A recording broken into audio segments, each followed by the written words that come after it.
52살, 철강회사 영업부장으로 28년째 일하고 있다. 매일 같은 시간에 출근하고 같은 자리에서 거래처 전화를 받고 같은 얼굴들과 회의를 한다. 그런 내 삶에 유일한 변화가 생긴 건 올해 초였다. 여보, 우리도 운동 좀 해야 하지 않을까? 2월 어느 날 아내 윤서가 갑자기 자전거를 타자고 했다. 48살의 윤서는 여전히 곱상한 얼굴이었지만 최근 들어 부쩍 거울을 자주 보더니 이런 제안을 했다. 20년 전 유치원 교사였던 그녀는 결혼 후 줄곧 전업주부로 살았다. 우리 아들 수빈이가 대학생이 되면서 시간이 많이 남았나 보다. 한강 자전거 도로 처음 페달을 밟던 날이 아직도 생생하다. 윤서는 오랜만에 타는 자전거가 무서운지 내 뒤를 바짝 따라왔다. 바람이 얼굴을 스치고 한강물이 반짝이고 옆에서 여보 천천히 가 하던 아내의 목소리. 그때만 해도 행복했다. 3개월 정도 지났을까. 어느새 우린 제법 긴 거리도 탈 수 있게 됐다. 주말마다 양평이나 춘천까지 가는 코스도 도전했다. 하지만 5월 중순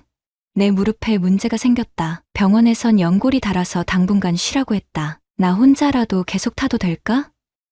이제 막 재미를 느꼈는데 윤서의 아쉬운 표정에 나도 미안했다. 그래서 흔쾌히 허락했다. 대신 동호회에 가입해서 안전하게 타라고 했다. 한강 라이더스라는 동호회였다. 회원이 50명 정도 되는 중규모 모임이었다. 처음엔 정말 좋아 보였다. 매주 토요일 오전 7시 윤서는 새로 산 스페셜라이즈드 자전거를 끌고 나갔다. 점심 무렵 돌아와선 즐거웠다며 이런저런 이야기를 했다. 회원들이 다들 친절하다고, 특히 4050대 아저씨들이 초보인 자기를 잘 챙겨준다고. 7월부터 뭔가 달라지기 시작했다. 오늘은 좀 늦을 것 같아. 춘천까지 가는 코스라서 토요일뿐 아니라 일요일에도 나가기 시작했다. 새벽 5시에 일어나 준비하는 모습이 낯설었다. 더 이상한 건 복장이었다. 처음엔 그냥 운동복이었는데 어느새 몸에 딱 붙는 전문 라이딩복으로 바뀌었다. 목 뒤까지 올라오는 지퍼를 끝까지 올리지 않고 가슴 라인이 드러나게 입었다. 날씨가 더워서 그래. 통풍이 중요하거든.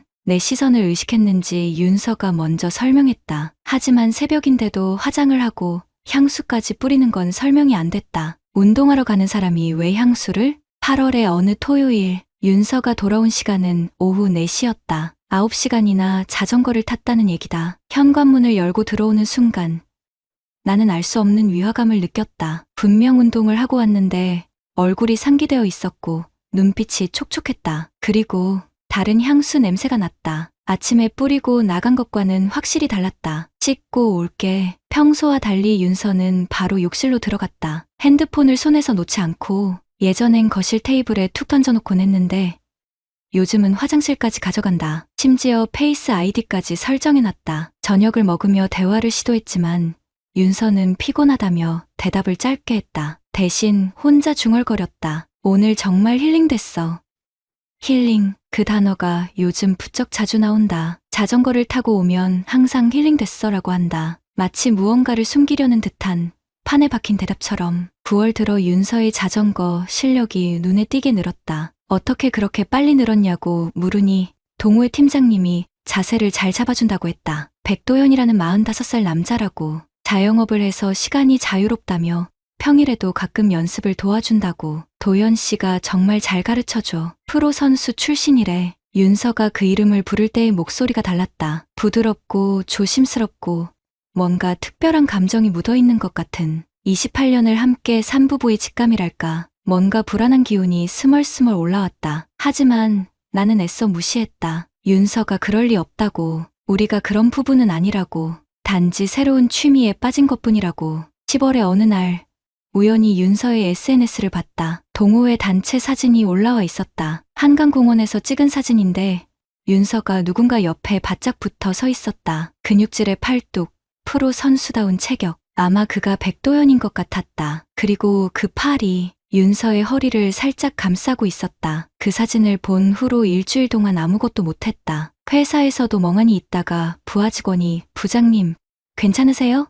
물을 정도였다. 괜찮을 리가 없었다. 28년을 함께한 아내가 다른 남자의 팔에 안겨있는 듯한 사진을 봤는데 토요일 새벽 5시 윤서가 일어나 준비하는 소리에 나도 눈을 떴다. 하지만 자는 척했다. 화장품 냄새, 옷 갈아입는 소리, 그리고 현관문 닫히는 소리까지. 평소보다 10분 더 기다렸다. 그리고 조용히 일어나 옷을 입었다. 미행이라니 내가 52년 인생에 이런 짓을 하게 될 줄은 몰랐다. 하지만 직접 확인하지 않고는 견딜 수가 없었다. 차에 시동을 걸고 윤서가 향하는 방향으로 따라갔다. 토요일 새벽이라 도로는 한산했다. 반포 한강공원 주차장. 윤서의 흰색 산타페가 들어서자 나는 조금 떨어진 곳에 차를 세웠다. 이미 여러 대의 차들이 와 있었고 형형색색의 자전거를 꺼내는 사람들이 보였다. 동호회 정기 모임인 것 같았다. 그때 검은색 BMW가 윤서 차 옆에 섰다. 내려온 남자는 단번에 알아볼 수 있었다. SNS 사진 속 그 팔뚝의 주인 백도현이었다. 그는 윤서의 차로 다가가 문을 두드렸고 윤서가 환하게 웃으며 내렸다. 단순한 인사치고는 너무 가까웠다. 백도현이 윤서의 자전거를 꺼내주며 어깨를 스치고 윤서는 수줍게 웃었다. 그가 무릎을 꿇고 윤서의 자전거를 점검할 때 윤서는 그의 머리카락을 살짝 쓸어넘겼다. 순간 주먹에 힘이 들어갔다. 하지만 참았다. 아직 확실한 건 아니니까. 단지 친한 동호회 회원일 수도 있으니까. 출발 신호와 함께 20여 명의 회원들이 페달을 밟기 시작했다. 나는 적당한 거리를 두고 차로 따라갔다. 한강을 따라가는 자전거 도로는 차도와 나란히 있어 추적하기 어렵지 않았다. 양평으로 향하는 6번 국도. 회원들이 일렬로 달리는데 백도현이 맨 앞에서 속도를 조절하고 있었다. 그리고 그 바로 뒤가 윤서였다. 가파른 오르막에서 윤서가 힘들어하자 백도현이 속도를 늦추고 옆으로 와서 무언가 말했다. 그리고는 손을 뻗어 윤서의 등을 밀어주었다. 북한강 자전거 길로 들어서자 회원들이 흩어지기 시작했다. 실력에 따라 속도가 달라진 것이다. 그런데 이상했다. 백도현과 윤서 그리고 다른 두세 명만 따로 방향을 틀었다. 나머지 회원들은 직진하는데 좁은 길로 들어선 그들을 따라가기가 쉽지 않았다. 한참을 돌아서 따라갔더니 작은 카페 앞에 자전거들이 세워져 있었다. 라이더스 쉼터라는 간판의 카페였다. 유리창 너머로 보이는 광경에 숨이 막혔다. 백도현이 윤서의 어깨를 주무르고 있었다. 윤서는 눈을 감고 있었고 얼굴에는 편안한 미소가 떠 있었다. 다른 회원들은 없었다. 단둘이었다. 핸드폰으로 사진을 찍었다. 손이 떨려서 초점이 잘 안 맞았지만 증거는 증거였다. 30분쯤 지나자 둘이 나왔다. 그리고 다시 자전거를 탔다. 이번엔 아예 큰 길을 벗어나 강변의 작은 도로로 들어갔다. 커브길에서 그들의 주행을 봤다. 백도현이 앞서가고 윤서가 바짝 뒤를 따르는데 그 거리가 비정상적으로 가까웠다. 마치 한 몸처럼 움직였다. 커브를 돌 때마다 윤서가 백도현의 동선을 그대로 따라갔다. 오랜 시간 함께 호흡을 맞춘 사람들처럼. 정오가 가까워지자 그들은 춘천 시내로 들어갔다. 그리고 한 호텔 근처 골목에 자전거를 세웠다. 나는 차에서 내려 건물 모퉁이에 숨었다. 백도현이 윤서의 헬멧을 벗겨주었다. 그리고 흘러내린 머리카락을 정리해주며 이마에 입을 맞췄다. 윤서는 거부하지 않았다. 오히려 행복한 표정이었다. 둘은 호텔 로비로 들어갔다. 나는 차로 돌아와 블랙박스를 확인했다. 다행히 그들이 들어가는 장면이 선명하게 찍혀 있었다. 시간을 확인했다. 12시 23분. 2시간 뒤.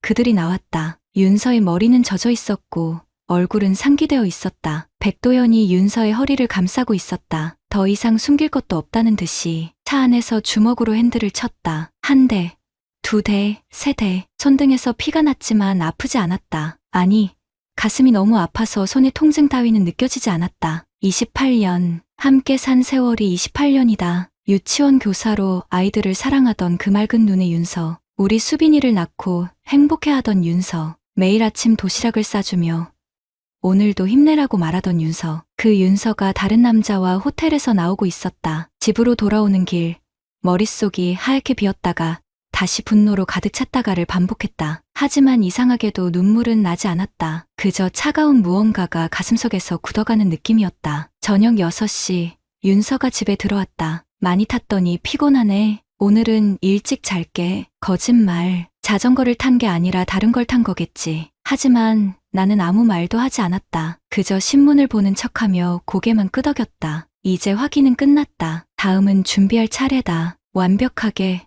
빈틈없이 복수를 준비할 시간이다. 일주일 동안 평소처럼 행동했다. 아침에 일어나 신문 읽고, 출근하고, 저녁 먹고, 윤서는 내가 아무것도 모른다고 생각하는 것 같았다. 토요일에도 여전히 라이딩 다녀올게라며 나갔다. 나는 그저 고개만 끄덕였다. 하지만 물밑에서는 착실히 준비하고 있었다. 먼저 수빈이를 불렀다. 대학 2학년인 아들은 컴퓨터공학과라 이런 쪽에 밝았다. 아빠, 갑자기 포렌식이 왜 필요해요? 회사 일 때문에 그래. 중요한 자료를 실수로 지웠거든. 거짓말이 익숙하지 않아 목소리가 떨렸지만 수빈이는 눈치채지 못했다. 며칠 뒤 수빈이가 알려준 프로그램으로 윤서의 오래된 핸드폰을 복구해봤다. 그녀가 방에 두고 나간 틈을 타서 복구된 카톡 대화를 보는 순간 손가락이 굳었다. 오늘도 고마웠어. 도연 씨 덕분에 진짜 사는 만난다. 형수님 아니고 윤서야. 우리 사이에 그런 거 없잖아. 남편한테 춘천 갔다고 했어. 우리만의 비밀. 더 충격적인 건 다음 대화였다. 우리 남편은 나한테 관심도 없어. 돈만 벌어오는 기계 같아. 52살의 젊은 여자 만나기 쉽지 않아. 내가 진짜 남자 보여줄게. 주먹을 꽉 쥐었다. 손톱이 손바닥에 박혀 피가 날 정도로. 돈만 벌어오는 기계? 28년 동안 가족을 위해 살았는데 새벽부터 밤까지 일하며 수빈이 학비대고 윤서가 원하는 거 다 해줬는데 하지만 참았다. 지금은 감정적으로 나설 때가 아니었다. 더 많은 증거가 필요했다. 윤서의 신용카드 사용 내역을 확인했다. 내 부카드였기에 조회가 가능했다. 춘천의 한 호텔, 양평의 모텔, 가평의 펜션, 3개월 동안 8번 자전거 동호회비라며 낸 돈이 한 달에 30만 원. 하지만 정작 동호회비는 5만 원이었다. 나머지는 어디에 쓴 건지 명백했다. 동호회 카페에도 가입해봤다. 가명으로 게시판을 뒤지다가 흥미로운 글을 발견했다. 백 팀장님이 또 새로운 타겟 생긴 것 같음 크크. 아, 그 유부녀 회원?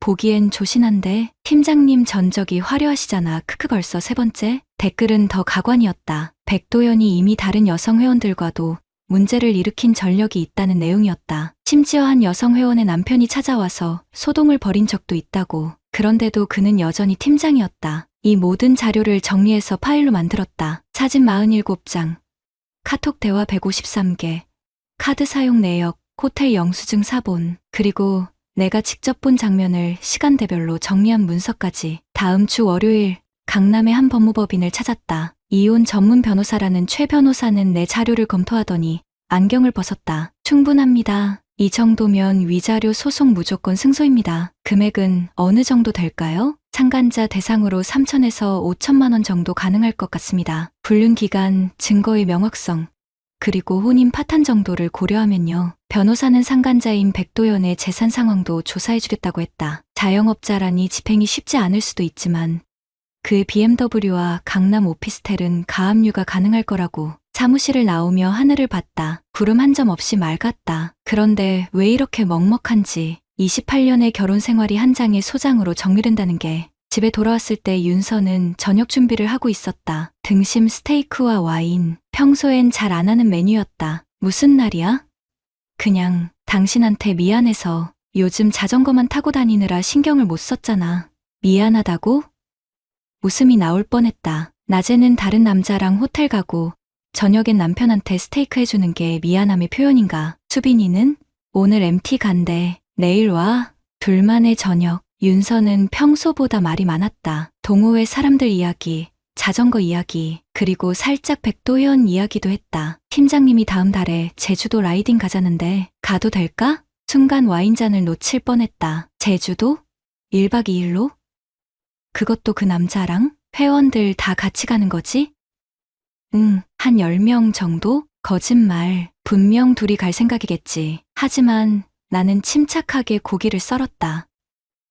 그래, 가고 싶으면 가. 윤서의 눈이 반짝였다. 허락이 떨어지니 기쁜 모양이었다. 그날 밤, 윤서가 잠든 후 서재로 갔다. 노트북을 켜고 변호사가 보낸 이메일을 확인했다. 소장 초안이 와 있었다. 원고 이성재는 피고 백도연을 상대로 다음과 같이 손해배상을 청구합니다. 프린트 버튼을 눌렀다. 이제 시작이다. 모든 준비는 끝났다. 복수의 시간이 다가오고 있었다. 11월 둘째 주 토요일, 한강 라이더스 창립 5주년 기념 라이딩 행사 날이었다. 윤서는 일주일 전부터 들떠 있었다. 회원 전원이 참석하는 큰 행사라고. 라이딩 후엔 뒤풀이도 있다고 했다. 새벽 4시에 일어났다. 윤서는 여전히 자고 있었다. 옷을 입고 차고로 내려가 트렁크를 확인했다. 노트북, 스피커, 그리고 USB. 어제 밤 다시 한번 점검했지만 또 확인했다. 6시 반, 윤서가 일어나 준비를 시작했다. 역시나 화장을 하고 향수를 뿌렸다. 새로 산 라이딩복은 몸에 착 달라붙었다. 백도연이 선물한 거라고 카톡에 있었다. 15만 원짜리.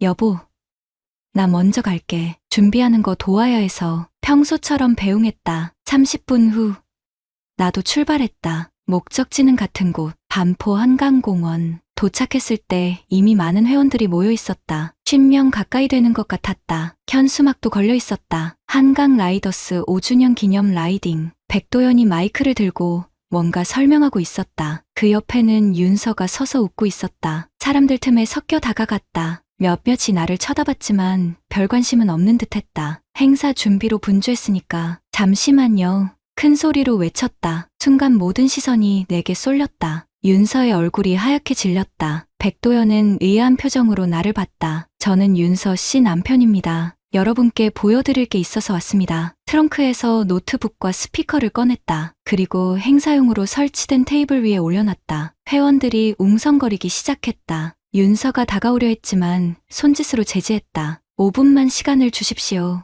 우리 동호회의 명예를 위해서라도 꼭 보셔야 할 영상이 있습니다. USB를 꽂고 파일을 열었다. 첫 화면은 호텔 앞이었다. 백도연과 윤서가 자전거에서 내려 호텔로 들어가는 장면. 날짜와 시간이 선명하게 찍혀 있었다. 웅성거림이 커졌다. 백도연의 얼굴이 굳었다. 다음 영상은 카페에서 찍은 것. 백도연이 윤서의 어깨를 주무르는 장면. 그리고 이마에 키스하는 장면. 이게 뭐야? 헐, 진짜? 또야?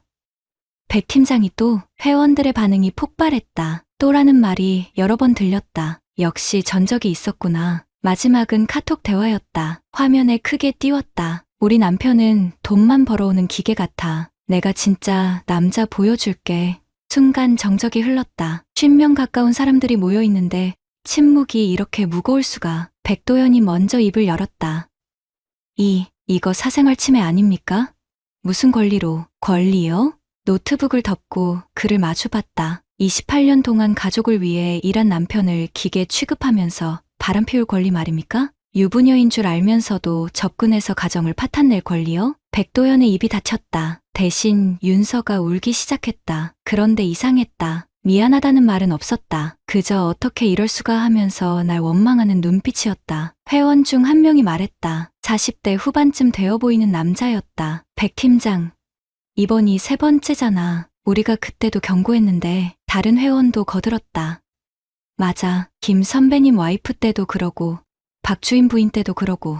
백도연의 추태가 하나둘 드러나기 시작했다. 그는 이미 동호회 내에서 유부녀 킬러로 유명했던 것이다. 다만 자전거 실력이 좋고 리더십이 있어서 팀장 자리를 유지했을 뿐. 한 여성 회원이 윤서에게 다가갔다. 언니도 속은 거예요. 저도 하마터면 진짜 조심해야 해요. 이 사람. 상황이 정리되자 회원들이 하나둘 자리를 떴다. 기념 라이딩은 취소되었다. 백도연은 결국 팀장직에서 물러나겠다고 했고 동호회도 탈퇴하겠다고 했다. 윤서는 주저앉아 계속 울기만 했다. 하지만 나는 다가가지 않았다. 대신 마지막 한마디를 남겼다. 집에 있는 짐은 내일까지 정리해서 나가. 변호사 통해서 연락할 테니까. 돌아서는데 누군가 내 어깨를 잡았다. 50대 중반의 남자 회원이었다. 형님, 잘하셨습니다. 저도 작년에 이혼했는데 그때 형님처럼 했어야 했는데 못했거든요. 그의 눈에 묘한 동질감이 보였다. 아마 비슷한 아픔을 겪었나 보다. 주차장으로 걸어가며 하늘을 봤다. 오늘도 구름 한 점 없이 맑았다. 그런데 이상하게 마음이 가벼웠다. 무거운 짐을 내려놓은 것처럼. 핸드폰이 울렸다. 수빈이었다. 아빠, 엄마한테 무슨 일 있어요? 막 전화해서 오는데. 수빈아, 저녁에 만나서 얘기하자. 아빠가 다 설명해 줄게. 네, 아빠 편이에요. 무슨 일이든. 아들의 말에 처음으로 눈물이 났다. 28년의 결혼은 끝났지만 적어도 아들은 내 편이었다. 시동을 걸며 중얼거렸다. 이제 진짜 내 길을 가야겠네. 다 같이 본다는 거 정말 시원하더라. 6개월이 지났다. 법원 판결문을 받아든 순간의 감정은 복잡했다. 이혼은 성립됐고 재산 분할에서 내가 70%를 가져갔다. 유책 배우자인 윤서는 30%만 받았다. 상간남 백도연에 대한 위자료 소송도 승소했다. 3,200만 원, 불륜 기간 8개월, 명백한 증거, 그리고 가정 파탄의 직접적 원인이 인정됐다. 백도연은 끝까지 발뺌했다. 하지만 증거가 너무 명확했다. 특히 동호회 회원들의 증언이 결정적이었다. 그가 상습적으로 유부녀를 노렸다는 사실. 그리고 윤서가 기혼자임을 알면서도 접근했다는 사실이 모두 인정됐다. 판결 후 한 달, 백도연은 위자료를 입금했다. 아마 BMW를 팔았나 보다. 강남 오피스텔도 급매로 나왔다고 들었다. 집은 팔았다. 28년간 살던 아파트였지만 미련은 없었다. 대신 작은 빌라를 샀다. 수빈이와 둘이 살기엔 충분했다. 수빈이는 망설임 없이 나를 선택했다. 아빠가 얼마나 힘들게 살았는지 저도 알아요. 엄마가 너무했어요. 아들의 지지가 가장 큰 위로였다. 법정에서도 수빈이는 내 편에서 증언했다. 어머니가 자주 늦게 들어왔다는 것, 아버지를 무시하는 말을 들었다는 것, 20살 아들에게는 잔인한 선택이었을 텐데 윤서는 친정으로 돌아갔다고 들었다. 한번 찾아왔지만 만나지 않았다. 수빈이를 통해 용서를 구한다는 전언을 들었지만 이미 늦었다. 28년을 함께했지만 단 8개월 만에 모든 걸 무너뜨린 사람을 어떻게 용서하나. 새로운 일상이 시작됐다. 여전히 같은 회사에 다녔지만 퇴근 후가 달라졌다. 혼자 먹는 저녁이 처음엔 어색했지만 이제는 익숙하다. 가끔 수빈이가 와서 같이 먹으면 그것만으로도 충분했다. 그리고 다시 자전거를 탔다. 혼자서. 한강 자전거 도로는 여전히 그대로였다. 바람도 풍경도 지나가는 사람들도. 달라진 건 나뿐이었다. 옆에 아무도 없어도 페달을 밟는 게 외롭지 않았다. 오히려 자유로웠다. 어느 날 자전거를 타다가 작은 사고를 목격했다. 초보자인 듯한 중년 남성이 넘어진 것이다. 도와주러 갔더니 그도 최근 이혼했다고 했다. 비슷한 이유로 자전거라도 타면서 마음을 달래려고요. 그의 말에 공감이 갔다. 그래서 제안했다. 저랑 같이 타실래요? 저도 혼자거든요. 그렇게 시작된 모임이 이제는 15명이 됐다. 새벽 라이더스, 상처받은 중년 남자들의 모임이다. 이혼했거나 별거 중이거나 아니면 그냥 외로운 사람들. 우리는 매주 토요일 새벽에 만나 자전거를 탄다. 불륜이 아닌 우정을 나누며 상처가 아닌 치유를 공유하며 가끔 옛 동호회 사람들을 만난다. 백도연은 아예 자전거를 그만뒀다고 한다. 윤서도 더 이상 타지 않는다고. 그들에게 자전거는 불륜의 도구였을 뿐이니까. 하지만 내게 자전거는 여전히 자유다. 혼자여도 갈 수 있고 함께여도 각자의 속도로 갈 수 있는. 지난주 수빈이가 물었다. 아빠, 후회 안 해요? 잠시 생각하다가 답했다. 후회는 안 해. 다만 더 일찍 알았어야 했는데 그게 아쉽지. 수빈이가 웃었다. 그래도 이제 아빠 행복해 보여요. 전보다 훨씬. 맞다. 나는 지금 행복하다. 혼자지만 외롭지 않고 배신당했지만 무너지지 않았다. 오히려 더 단단해졌다. 벽에 걸린 자전거를 보며 생각한다. 내일도 새벽에 일어나 페달을 밟을 것이다. 하지만 이제는 누군가를 따라가지 않는다. 내 속도로, 내 방향으로, 내 길을 간다. 핸드폰이 울렸다. 새벽 라이더스 단톡방이었다. 내일 날씨 좋다네요. 북한강까지 가실 분? 나는 답장을 보냈다. 저도 갑니다. 혼자 타도 되는 거잖아요. 그래. 자전거는 혼자 타도 된다. 인생도 마찬가지다. 함께 간다고 같은 방향은 아니니까. 중요한 건 내 페달을 내가 밟는 것이다. 창밖을 보니 노을이 지고 있었다. 내일은 또 해가 뜰 것이다. 그리고 나는 다시 페달을 밟을 것이다. 이번엔 정말로 나를 위해서. 이 이야기를 읽는 분들께 묻고 싶다. 만약 당신이 이런 상황에 처한다면 어떻게 하겠는가? 참고 살 것인가? 아니면 단호하게 끊고 새 출발을 할 것인가? 나는 후자를 택했고 후회하지 않는다. 때로는 홀로 가는 길이 더 올바른 길일 수 있다. 특히 그 길이 자존심과 명예를 지키는 길이라면. 형제들이여, 우리가 선량하다고 해서 당하고만 살 수는 없다. 정의는 스스로 찾는 것이다. 그리고 새로운 시작은 언제나 가능하다. 다만 이번엔 혼자 타는 자전거로. 구독자님들, 오늘 사연 댓글로 공유해 다른 분들과 함께 의견 나눠보세요. 저도 읽어보며 소통하겠습니다.